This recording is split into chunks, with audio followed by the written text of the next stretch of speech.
মসজিদ হয়েছে 450 বছর ধরে সেই মসজিদ দাঁড়িয়েছিল, সবাই দেখেছে। মন্দির ওখানে কেউ কোনোদিন দেখেনি। এই সমস্ত মন গড়া তত্ত্বের ভিত্তিতে সুপ্রিম কোর্ট, আমি দুঃখের সঙ্গে বলতে বাধ্য হচ্ছি, এমন একটি রায় দিলেন যেটা কেন্দ্রীয় সরকারের যে শাসক দল স্বাধীনভাবে প্রচার করা সেই মৌলিক অধিকারে একবারে আঘাত হয়েছে। আমি নিজে হিন্দু, কিন্তু আমি হিন্দু হয়ে বলবো, কোনো হিন্দু বিশ্বাস করে না যে মসজিদকে ভাঙা হোক। হিন্দু ধর্মের সব থেকে বড় গুণ হচ্ছে সহিষ্ণুতা। যারা সত্যিকারের হিন্দু তারা কখনো কোনো মসজিদ ভাঙতে পারে না।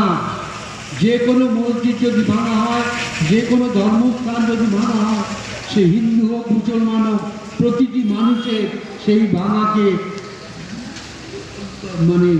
ধিক্কার দেওয়া উচিত। আমিও ধিক্কার দিচ্ছি। যেভাবে মসজিদ ভাঙা হয়েছিল সেটা একটা গুন্ডামির নামান্তর। সেইভাবে গুন্ডামি করে ভেঙে সেখানে মন্দির করা ভারতীয় সংবিধানের সম্পূর্ণ বিরোধী।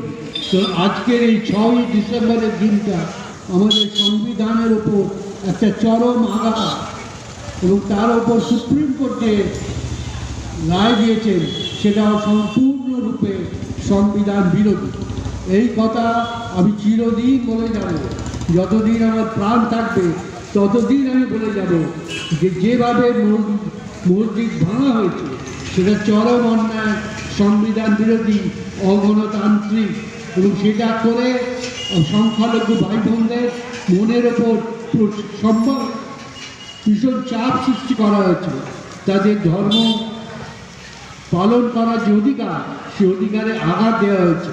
তাদের যে মৌলিক অধিকার, সেই অধিকার হরণ করা হয়েছে।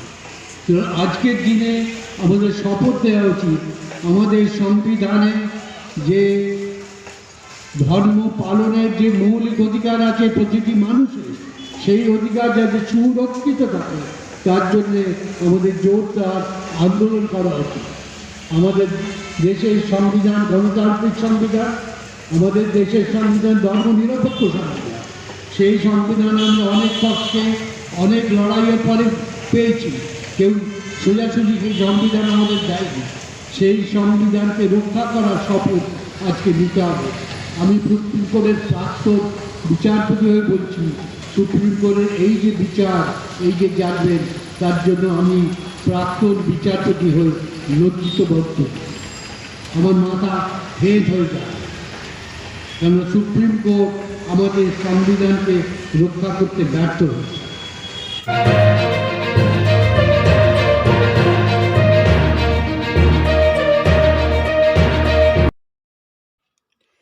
हिंदुस्तान एक जमहूरी मुल्क है। आज से 31 साल पहले एक ऐसा हादसा हुआ जिससे हम तमाम हिंदुस्तानी शर्मसार हैं। दरअसल जमहूरियत का ये मतलब होता है कि हर मज़हब को ये इख्तियार है कि वो अपने इबादतगाह की हिफाजत करे, इजहार ख्याल का उसे आज़ादी मिले। लेकिन हमारा हिंदुस्तान एक ऐसा मुल्क है जहां कुछ फ़िरका परस्त लोगों ने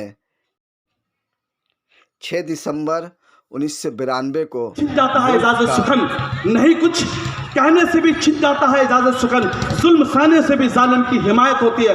मैं शुक्रगुजार हूँ इस प्लेटफॉर्म का, बावकार ऑर्गेनाइजेशन की सोच एंड नॉलेज का। इसके अहम रुकन हमारे मुहतरम टीटू भाई का, शाहिद भाई का, हमारे बुजुर्ग भाई जो यहाँ और वहाँ बैठे हैं, उन सबों का, जिन्होंने ये हिम्मत जुटाई कि हम लोग इस फ्लैग डे 6 दिसंबर पे अपना इजहार, अपना गम, अपने तासुरात पेश कर सकें। और जो शहीद हो गए लगभग 2000 लोग, उस मस्जिद के शहीद होने की वजह कर जो हिंदुस्तान में कॉम्युनल राइट्स हुए, उस वजह पर हज़रात मैं आपसे लंबी गुफ्तगू नहीं करूँगा, चंद मिनट आप मेरी गुफ्तगू बर्दाश्त कर लें। और साहिब भाई तो जबरन मुझको, वरना हम चाहते थे कि हमारे मुफ्ती साहब किबला उनको सदारत दी जाती तो बेहतर। चंद मिनट आप लोग बर्दाश्त कर लें। हज़रात जितनी बातें हुई हैं मैं उनको दोहराना नहीं चाह रहा।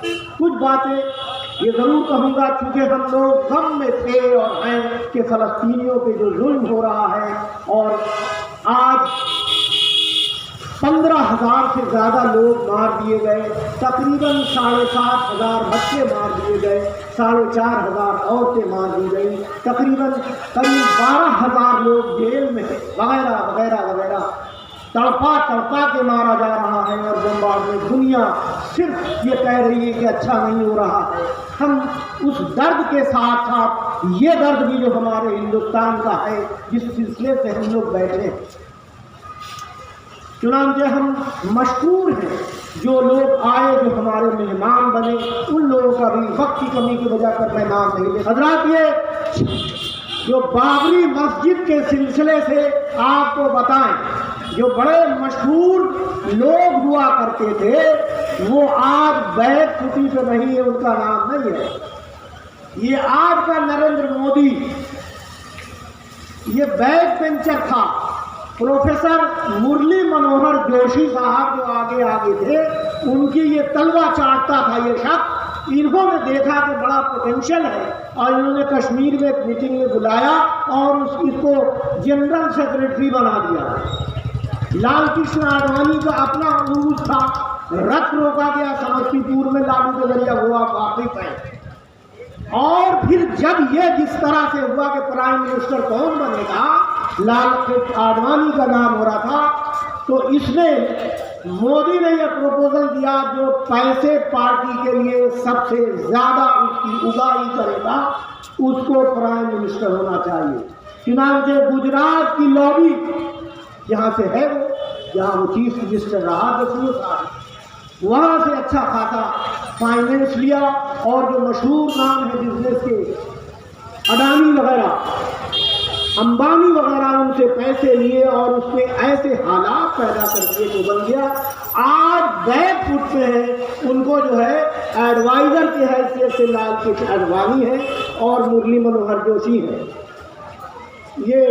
और जो है एक 3-4 और नाम है, उसमें नरसिम्हा राव थे हमारे हिंदुस्तान में उस वक्त के प्राइम मिनिस्टर, और काटियार एक आदमी था गोरख का, आज कहाँ है इसका पता नहीं, उसको भी हटा दिया मोदी ने। और जो कुछ नामे हैं उसमें आप ये उमा भारती हैं जो सेंट्रल में मिनिस्टर रही, मध्य प्रदेश की चीफ मिनिस्टर रही, आज उनको शंटिंग में डाला हुआ है। मौत इन लोगों की बड़ी जो हो गए, उनकी बड़ी बुरी हालत है।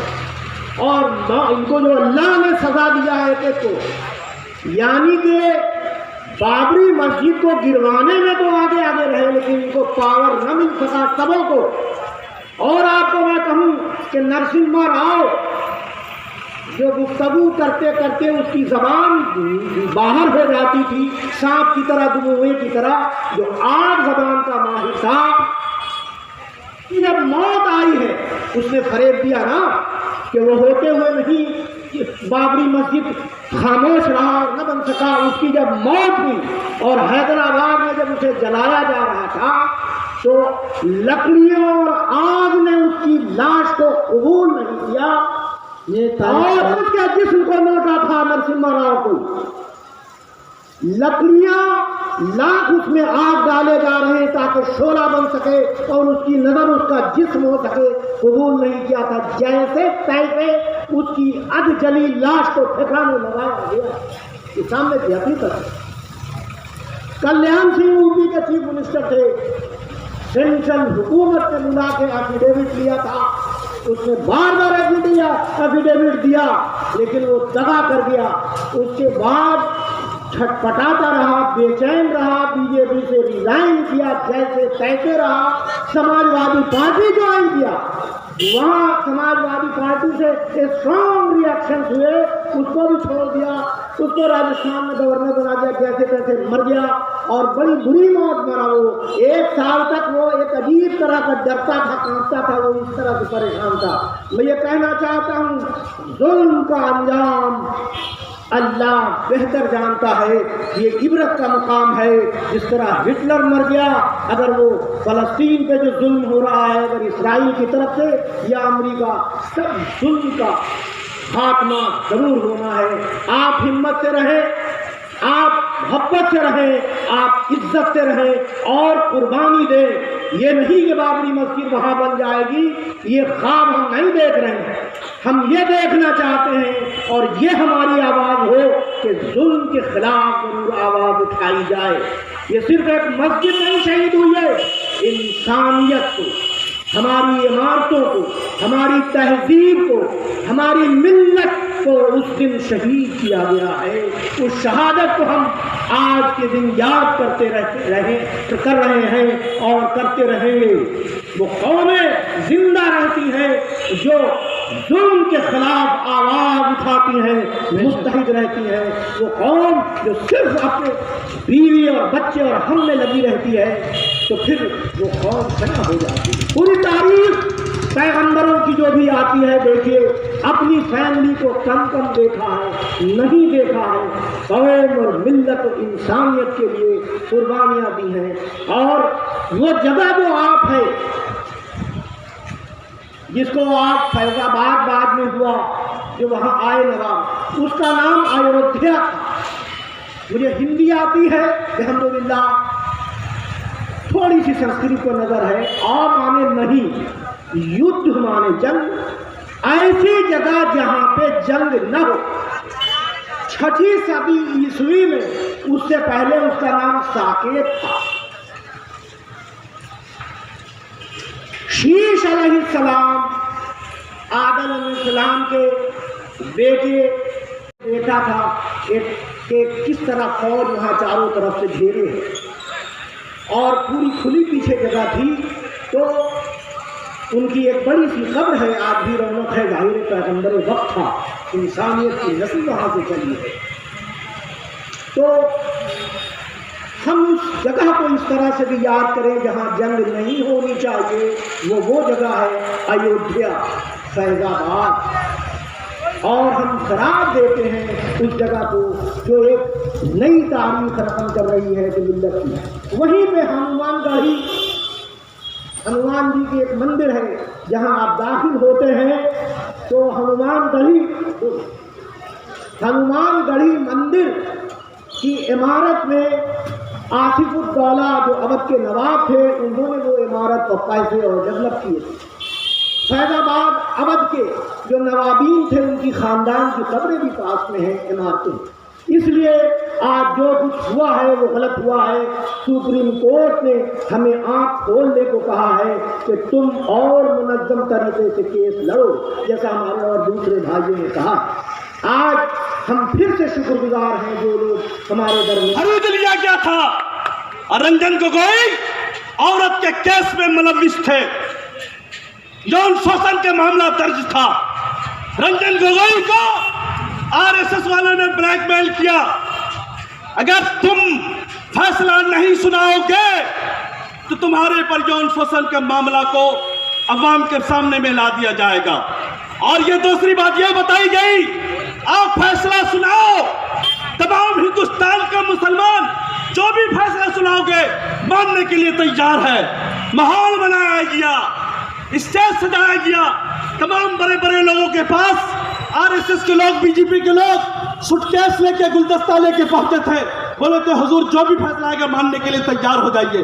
कैसे लोग खरीदो फरोख्त होते हैं, मैं वो चीज बता देना चाहता हूँ। रंजन गोगोई, अरे तुमने बिका भी, क्या बिका, किस लिए बिक गया? छोटा सा मामूली सा राज्यसभा एमपी के लिए।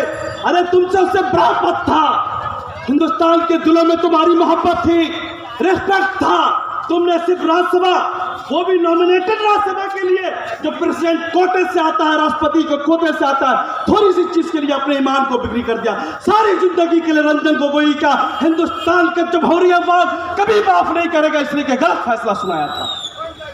बोलिए, फैसला गलत सुनाया था कि नहीं? गलत फैसला सुनाया था। और हिंदुस्तान की सेकुलर जनता कभी नहीं मानती है। किसी को चेयरमैन बना दिया गया, किसी को कुछ बना गया, और नामुराद मुसलमान जज जिसका नाम अब्दुल नजीर था, उसको आंध्र प्रदेश का गवर्नर बना दिया गया, आज भी वो गवर्नर है। मतलब सबको मोटी रकम मिली। मैं बोलना चाहता हूँ, पूछना चाहता हूँ, खिदीपुर के अवाम, कलकत्ता के अवाम है, जो लोग भी मेरी बातें सुन रहे हैं, सबको मैं एक साथ कहना चाहता हूँ, ताकि हम तक मुसलमान इसके लिए लड़ाई लड़ता था और लड़ता रहेगा। मुझसे ना हो सकेगा बातिल का एहतराम, मुझसे नहीं हो सकेगा बातिल का एहतराम। मेरी सभा के वास्ते ताले खरीद लो। न फैलाया था, इन लोगों ने उसका था, उसके कहने पर मस्जिद शहीद हुई थी और उसको मान भी लिया गया कि मुजरिम है, इल्जाम साबित हो चुका है। उसके बावजूद आज तमामी लोग बरी है। आज बाबरी मस्जिद 6 दिसंबर 1992 के बाद पूरे देश भर में, पूरे मुल्क में दंगा फैल गया था। या मुंबई का दंगा हो, बिहार का दंगा हो, मेरठ का दंगा हो, कलकत्ता में भी दंगा हुए थे बाबरी मस्जिद के 6 दिसंबर 1992 के बाद, इसलिए कि एक कौम को बड़ा ठेस पहुंचा था, उसकी आस्था को उसको ठेस पहुंचाया गया था। तो कहने का मतलब यह है, हिंदू मुसलमानों में तफरीक, हिंदू मुसलमानों के एक दूसरे से नफरत के खिलाफ जो बीज बोया गया था, वो लाल की शेरवानी बीजेपी के लोगों ने किया था। पूरे देश भर में रथ निकाला गया था मुसलमानों के खिलाफ और बोला गया था हम लोग भव्य राम मंदिर बनाएंगे। बहुत अफसोस की बात है, 2024 ये दिसंबर का महीना आ चुका है, 2024 में राम मंदिर का उद्घाटन होने वाला है। मोदी जी पूरे देश भर में इसको लेकर के फिर से एक बार जाएंगे, फिर से वही सूरत हाल बनेगी, फिर से दंगे होंगे, फिर से सब चीज होंगे। तो मैं कहना चाहता हूं, आज हमारी बारी आई है आपके सामने में बोलने की। मैं मुसलमानों से रिक्वेस्ट करता हूं, तलबुल इल्म फरीज़तुन कुल्लु मुस्लिमीन वल मुस्लिमात, इल्म हासिल करना हर मर्द औरत पे फर्ज है। ये हुजूर की हदीस है। आज कुरान मजीद का पहला लफ्ज़ इकरा ऊपर अल्लाह के नाम से। तो मैं एक ही चीज़ कहना चाहता हूँ, अपने बच्चे को ज़्यादा से ज़्यादा तालीम दीजिए, अपने बच्चे को ज़्यादा से ज़्यादा इल्म से रोशनास कराइए, इसलिए कि आने वाले कल में अगर आपके दरमियान में जजेस नहीं होंगे, एडवोकेट नहीं होंगे, IAS नहीं होंगे, IPS नहीं होंगे, एडमिनिस्ट्रेशन में लोग नहीं होंगे, तो आप मुकाबला नहीं कर सकते हैं। एक वक्त भूखा रहना पड़े, भूखा रहिए, मगर अपने बच्चे को ज़रूर पढ़ाइए। दूसरी अहम बात यह है कि आने वाला हिंदुस्तानी जमहूरियत मुल्क में वोट की पावर सबसे बड़ी पावर है, वोट की ताकत सबसे बड़ी ताकत है। तो मैं एक ही चीज कहना चाहता हूं, वोट किसी को भी दीजिए, मैं नहीं बोलूंगा फला पार्टी को दीजिए, मैं एक ही जुमला बोलूंगा, पार्टी उस पार्टी को वोट दीजिए जो पार्टी फिरका प्रस्त हो, सेकुलरिज्म का नंबरदार हो और हिंदुस्तान के संविधान को समझता हो, आइन को समझता हो, आइन का रखवाला हो। इसलिए कि जमहूरियत में, लोकतंत्र में वोट की ताकत सबसे बड़ी ताकत है। आज बीजेपी जो इतना उछल कूद कर रहा है, अपने लोगों का वोट को यूनाइट कर लिया है, तो मुसलमानों को भी चाहिए बहुत सोच समझ के दे, किसी एक पार्टी को दे जो जीतने वाली पार्टी हो, सेकुलर पार्टी हो, उसी को दे। और हमेशा से हम बाबरी मस्जिद की बादशाही के लिए लड़ाई लड़ते हैं, लड़ते रहेंगे इंशाअल्लाह। अपनी बात स्टेज पर बैठे अहले इल्म, कौम मिल्लत के रहबर, फ़िक्र दर रखने वाले दानिश्वर, अल्लाह रब्बुल इज़्ज़त का बहुत बड़ा करम एहसान कि बाबरी मस्जिद के उन्वान से कौम मिल्लत से दर्द रखने वाले के एक मजमा को इकट्ठा किया। अल्लाह पाक से दुआ है कि हम सबों को अल्लाह पाक कौम और मिल्लत के खातिर हमेशा इकट्ठा होने की तौफीक दे। अल्लाह पाक हम सब के ये अमल को कबूल फरमाए। एक शेर अर्ज़ कर दूँ कि जुल्म सहना भी एक जुल्म है, जुल्म सहना भी एक जुल्म है, उठ और जालिम का पंजा मरोड़ दे। जुल्म सहना भी एक जुल्म है, उठ और जालिम का पंजा मरोड़ दे।